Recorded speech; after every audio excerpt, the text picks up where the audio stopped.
What if the thoughts you never actually say out loud, the ones you keep completely locked in your own head, are the exact reason your workplace is toxic? Which is a terrifying thought, honestly, Yeah. because we totally rely on that barrier. Right. We walk around thinking our minds are these sealed off vaults.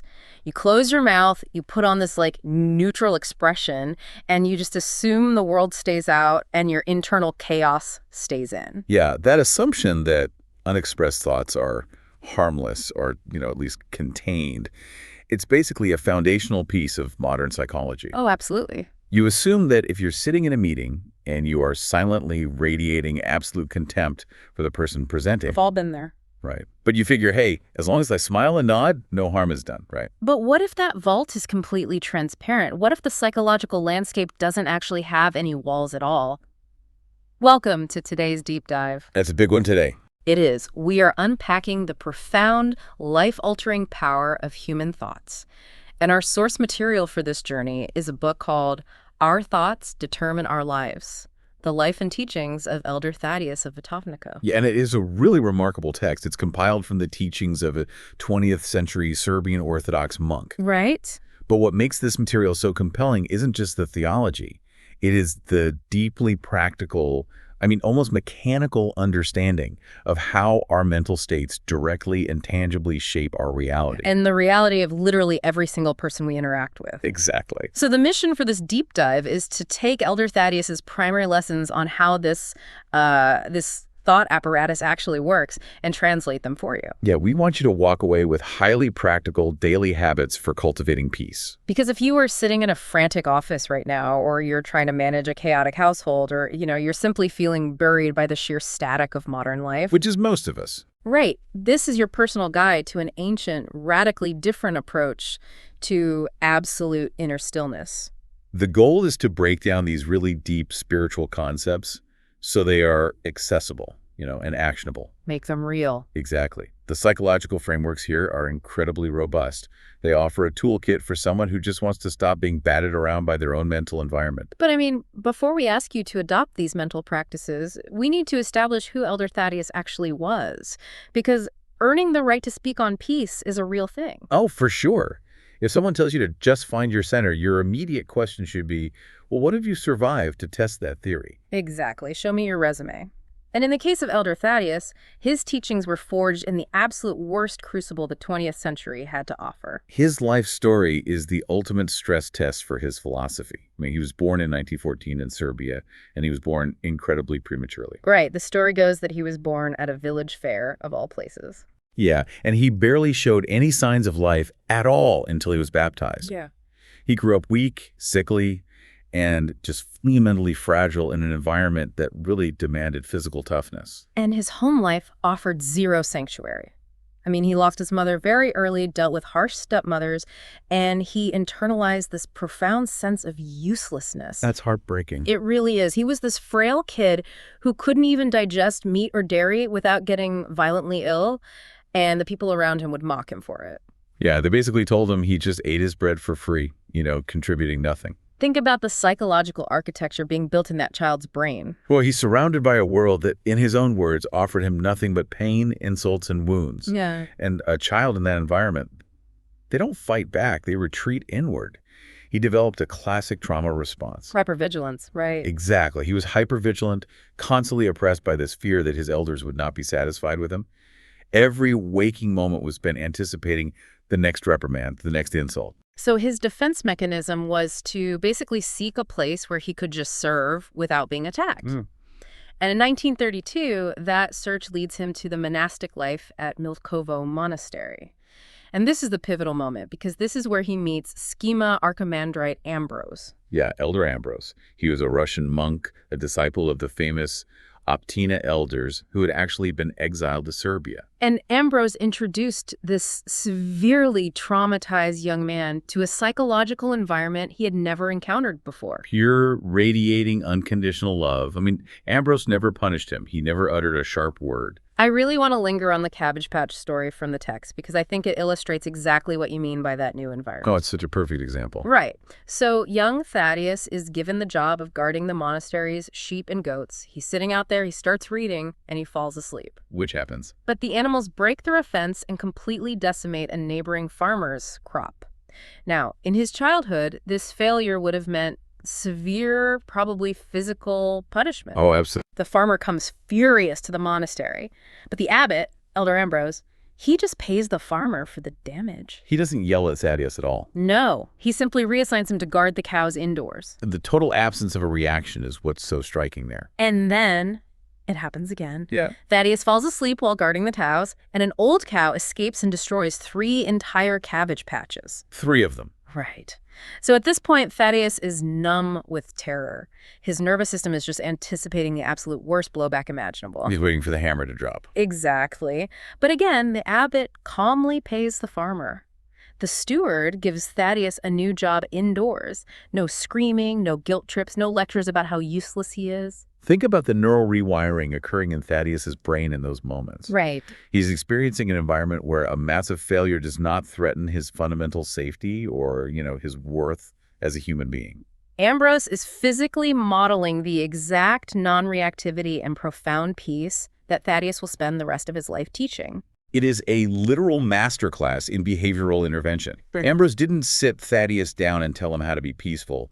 He created a vacuum of anxiety that just pulled Thaddeus into it. That's a great way to put it, but unfortunately the sanctuary doesn't last. World War II erupts. Yeah. Thaddeus is arrested by the Nazi occupation forces in Belgrade. He is cross-examined by the Gestapo. And then later, in 1943, he's arrested again, and this time he is sentenced to death. He is thrown into a prison cell with tobacco smugglers. Unimaginable. The psychological terror of a death cell is something most of us just cannot fathom.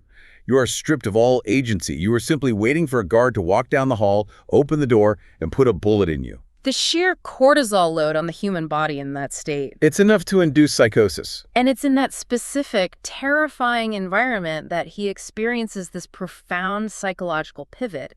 An angel appears to him in the cell. Yeah, the text describes a tall soldier with golden bands across his chest holding a map of Serbia. And this figure tells him not to be afraid because he still has many people to comfort and give courage to. Regardless of how a listener interprets that event, whether as a literal divine intervention or as a profound psychological manifestation of his own subconscious giving him a lifeline in the face of death, the mechanical result is identical. Right. In a moment of absolute paralyzing fear, he discovers an irrefutable mission. And he survives the Nazis, only to face decades of severe systemic persecution under the communist regime. They constantly harassed him. They threatened him. They even used his monastery as a political headquarters just to torment him. Which brings me to a major sticking point I had while reading these sources. Okay, what was that? Well, you hear these stories of spiritual giants, right? And they are usually portrayed as floating above the fray, completely detached from human suffering. Right, like they're untouchable. Exactly, but Thaddeus's body completely breaks down.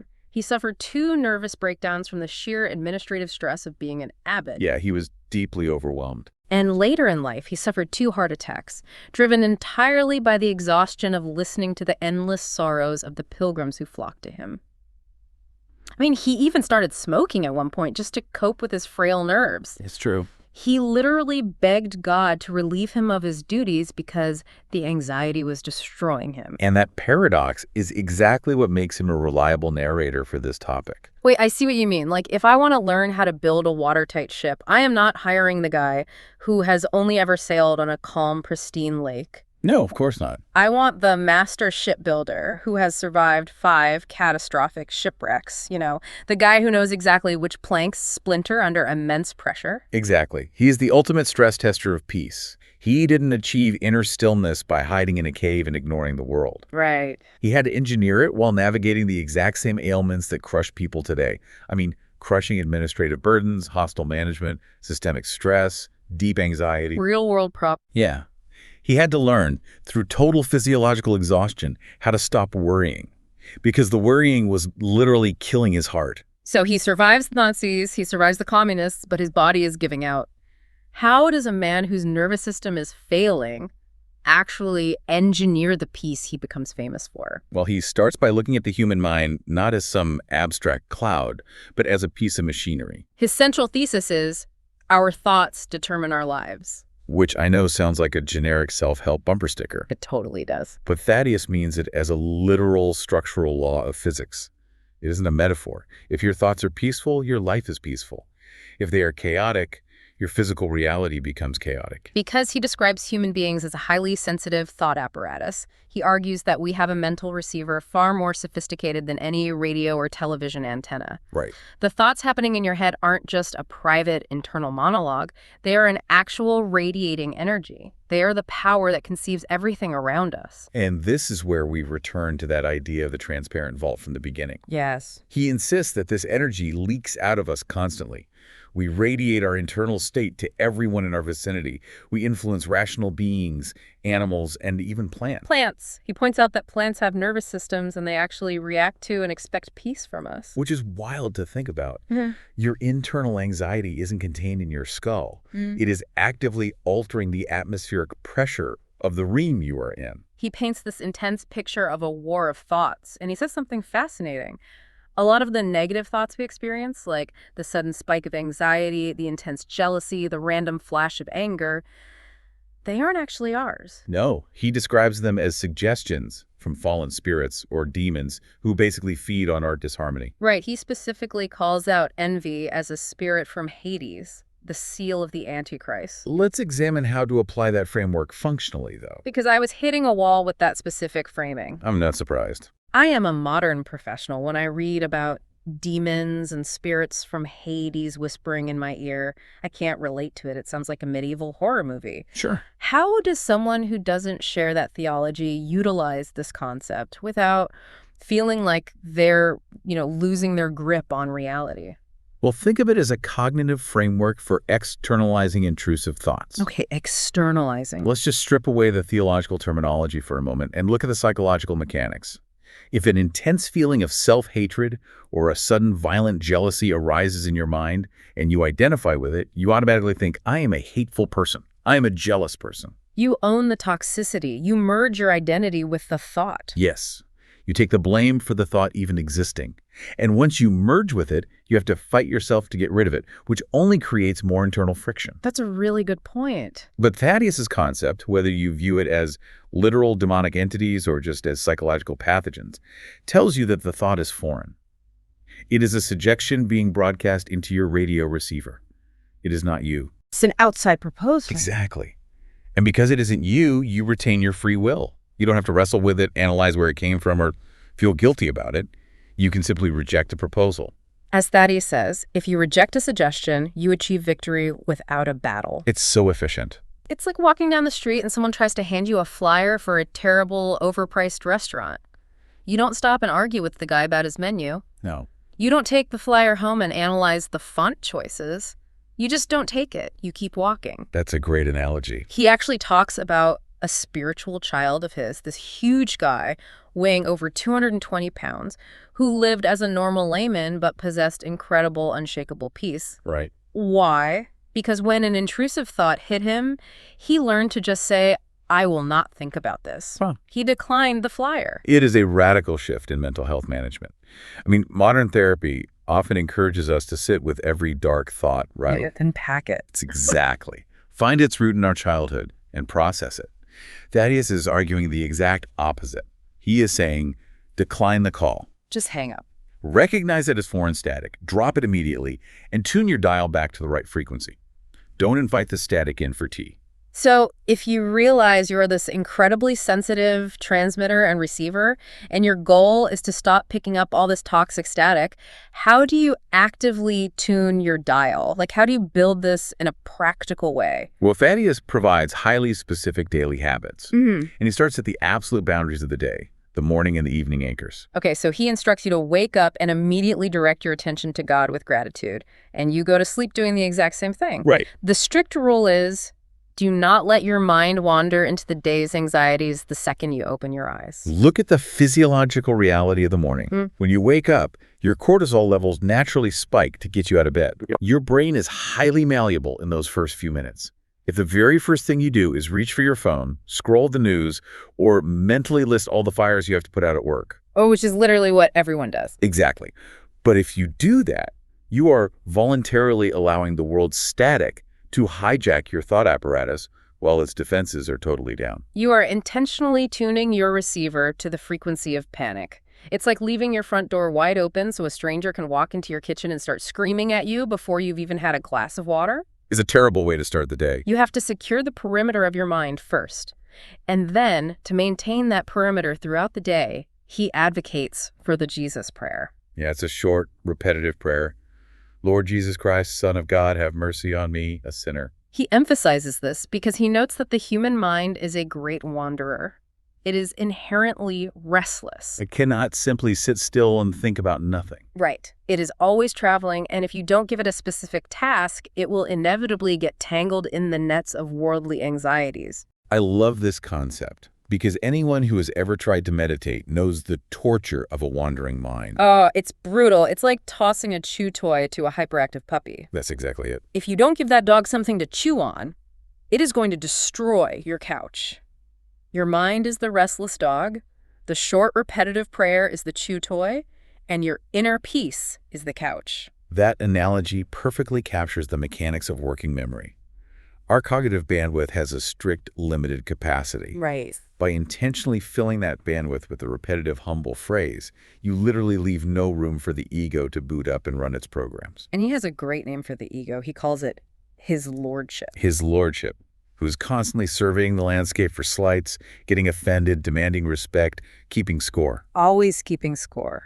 If your working memory is actively occupied with a humble prayer, his lordship doesn't have the processing power to take over and get outraged when someone sends a passive-aggressive email or, cut you off in traffic.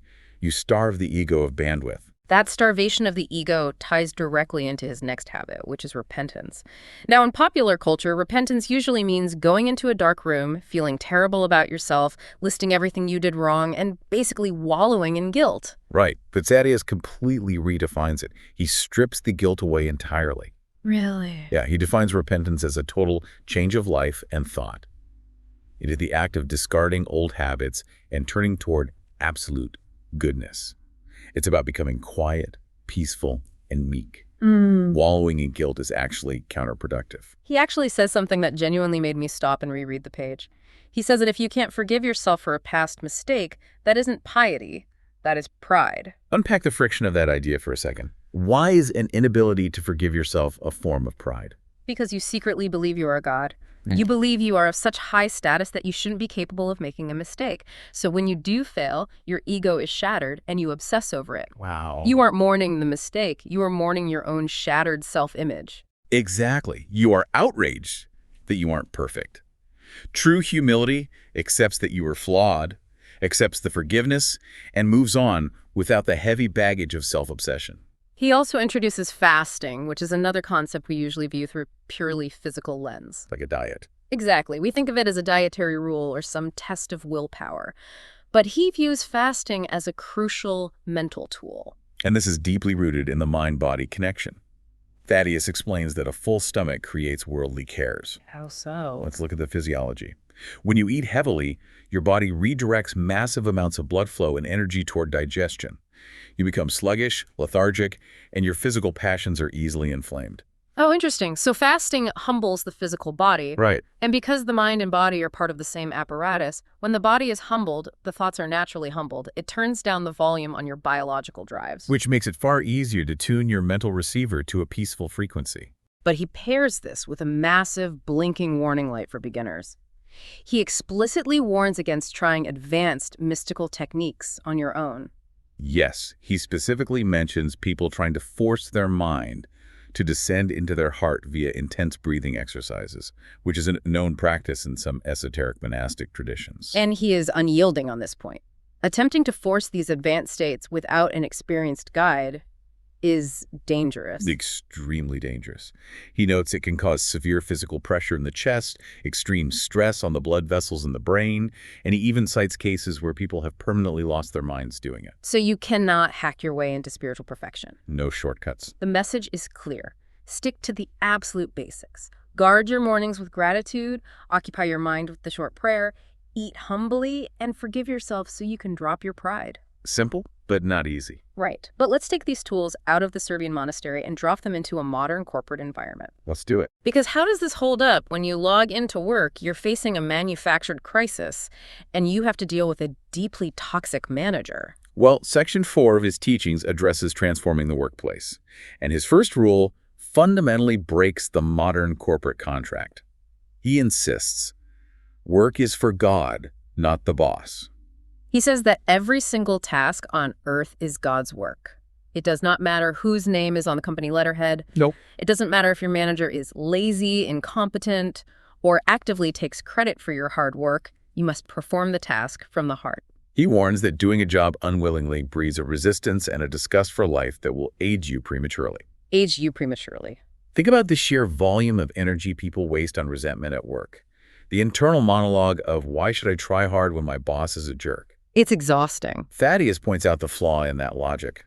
The resentment isn't punishing your boss. It is actively destroying your own physical and mental health. Okay, I want to push back on this with the story of Sister J because it sounds almost too neat and tidy. Okay, lay it out. Sister J comes to him deeply distressed, saying she wants to quit her job. Her colleagues are incredibly unkind to each other, the environment is vicious, and she just can't take it anymore. Right. Thaddeus stops her and says, "You are waging war on them." And she immediately defends herself, claiming she minds her own business and isn't fighting with anyone. Right, but Thaddeus tells her that she is waging war on them in her thoughts, because she is sitting at her desk, silently judging them, resenting them, and being dissatisfied with their behavior.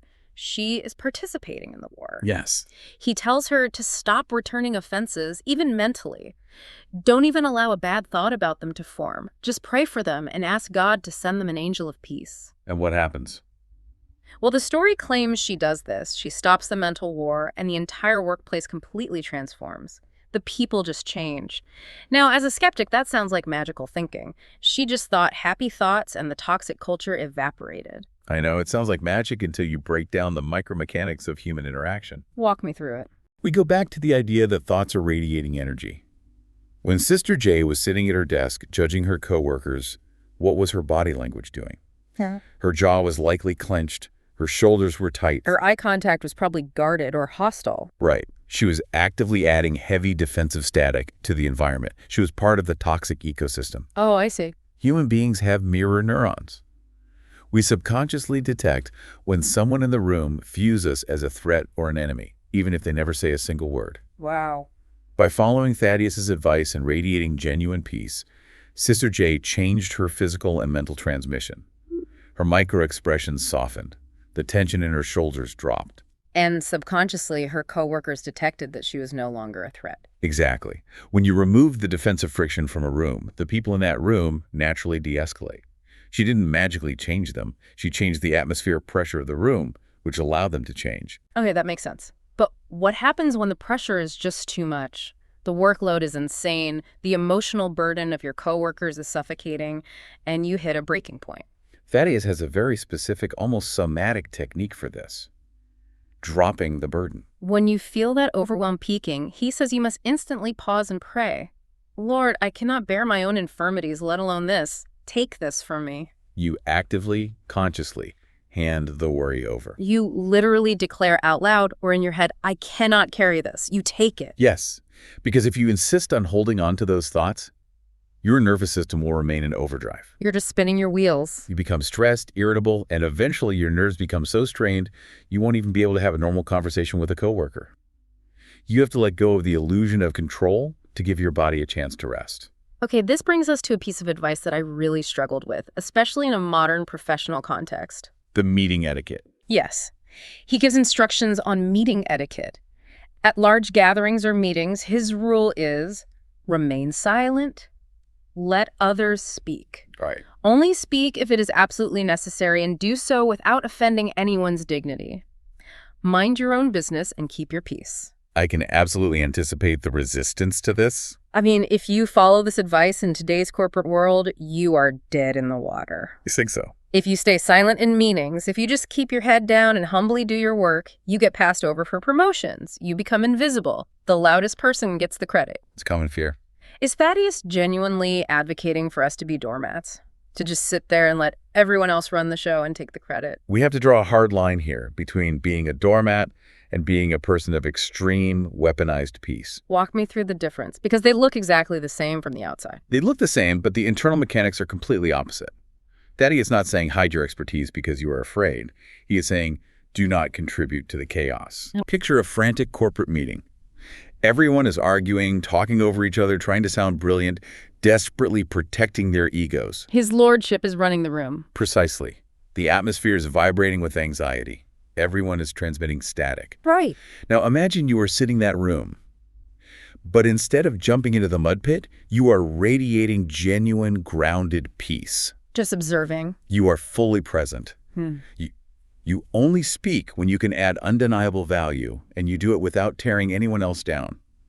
You do not become invisible in that scenario. You become the center of gravity. You become the only solid object in a room full of wind. Exactly. People are instinctively drawn to that. They might not even be able to articulate why, but they feel secure around you. So the difference is the intent. Yes. A doormat stays silent out of fear, resentment, and a feeling of worthlessness. A person of peace stays silent out of immense strength and clarity. You aren't letting the toxic environment dictate your internal state. You are dictating the state of the room by refusing to engage in the panic. It takes so much more psychological endurance to be that silent center of gravity than it does to just start yelling with the rest of the room. It really does. And this leads us to the final and perhaps most important section of his teachings. Because if we learn to drop our burdens at work and become that grounded center, we don't bring the toxic static home. The ripple effect. The transition from the workplace to the home is where the stakes for this thought apparatus are actually the highest. He introduces the concept of the family thought cloud. He argues that if the head of a family is burdened with heavy worries, say, intense financial stress, it destroys the peace of the entire house. Yeah, he says that even young children, toddlers who have absolutely no concept of what a mortgage or a layoff is, will feel the restlessness and become agitated. Because they are highly sensitive receivers, they are picking up on the heavy data you are transmitting into the house. Think of a family household like a shared Wi-Fi network. If one person is in the back room downloading massive amounts of toxic, heavy data, extreme stress, anger, silent resentment, the whole network slows down for everyone else. That's a great way to visualize it. The connection gets dropped, the kids start acting out, throwing tantrums, the spouse is suddenly on edge, snapping over small things, and no one knows why. It's because the network is clogged with your unexpressed anxiety. That is the exact mechanism. Yeah. But the reverse is also true, and this is where Thaddeus offers incredible leverage, the power of one. He says it only takes one person in a family or an office who is truly connected to God and radiating peace to create harmony for the whole group. Just one person. Think about how empowering that is. You do not need your spouse to change their habits. You do not need your children to suddenly become perfectly behaved. You don't need your boss to go to therapy. No. If you change your thoughts, you clean up the Wi-Fi network for everyone. You become the filter that removes the static from the environment. And a critical component of being that filter is how we handle being wronged. Thaddeus has a teaching on forgiveness that completely shifts the paradigm. Yeah, he says that because we are connected by this thought network, if you truly, deeply forgive someone from the bottom of your heart, you don't even need to use words. You don't have to go up to them and perform an apology ritual. Right, because often going up to someone and saying, I forgive you, is just another trap set by his lordship. It's a total ego trip. It is a way of signaling, I am morally superior to you, and I am graciously granting you a pardon. It creates more friction. Exactly.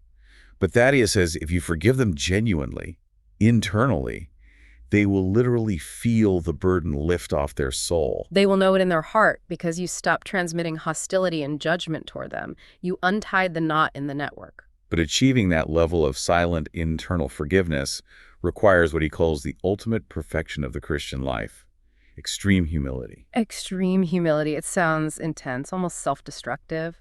It is the destruction of the ego. He says that if someone insults you to your face, a truly humble person does not get angry. Instead, they pity the insulter for tormenting themselves. Pity them. Yeah. They look at the person yelling at them and realize that the insulter is in a state of internal hell, and they feel profound compassion for them. Modern culture teaches the exact opposite. We are taught to build an impenetrable armor of self-esteem, to fiercely defend our boundaries, to clap back when we're insulted. Yeah. And Elder Thaddeus is saying, no, realize you are nothing but dust. Look at the mechanics of invulnerability, though. Thaddeus views humanity as originally a unified whole, fractured by sin and the ego. Okay. When we constantly defend his lordship, we maintain the fracture. We present a solid target. By achieving extreme humility, we realize there is nothing to defend. If you are truly dusted, a verbal insult just passes right through you. There is no solid wall for the insult to hit. It can't cause damage. Exactly. You become completely invulnerable by becoming nothing. You stop taking offense. You stop demanding an eye for an eye. You break the cycle of worldly anxiety. And in doing so, you allow yourself and everyone in your radius to return to what he calls the bosom of our Heavenly Father. You restore the original unbroken unity. Wow. We have covered a massive amount of ground here, and it is time to distill this deep dive. We started with the assumption that our minds are sealed glass vaults, and Thaddeus has completely shattered that illusion. The core takeaway is undeniable. You are a transmitter.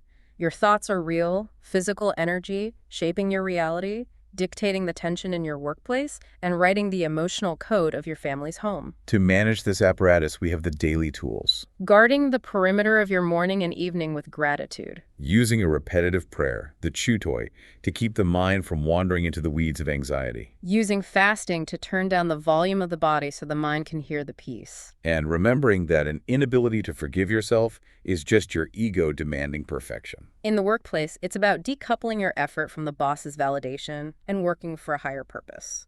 Dropping the burden when your nervous system is overwhelmed. And choosing the tremendous strength of silent observation over contributing to the chaos of a room. And in our relationships, it's realizing that our unexpressed internal stress is poisoning the family's shared network. The ultimate antidote is extreme humility. Becoming dust so insults pass through you and offering silent, true forgiveness from the heart. While these teachings are born from the highly specific context of a 20th century Orthodox monk who survived the horrors of war and persecution, the application of mental vigilance and extreme humility is universal. It is arguably the most potent antidote available for the hyper-anxious, perpetually outraged modern age. It takes all the power out of the hands of the chaotic world and puts it directly back into your own mind. You do not have to wait for the world to calm down for you to experience peace. You generate the peace. You dictate the frequency. We want to leave you with a final, lingering thought to mull over on your own today. We've established that there are no walls in our psychological landscape. Elder Thaddeus taught that our thoughts travel faster than light, and that those around us can physically and emotionally feel our internal state. Your broadcast is live, right now, whether you realize it or not. So right now, at this exact moment, if everyone in your life, your coworkers, your spouse, your kids, could put on headphones and listen to the thought broadcast, you are silently transmitting. Wait, what would they be listening to?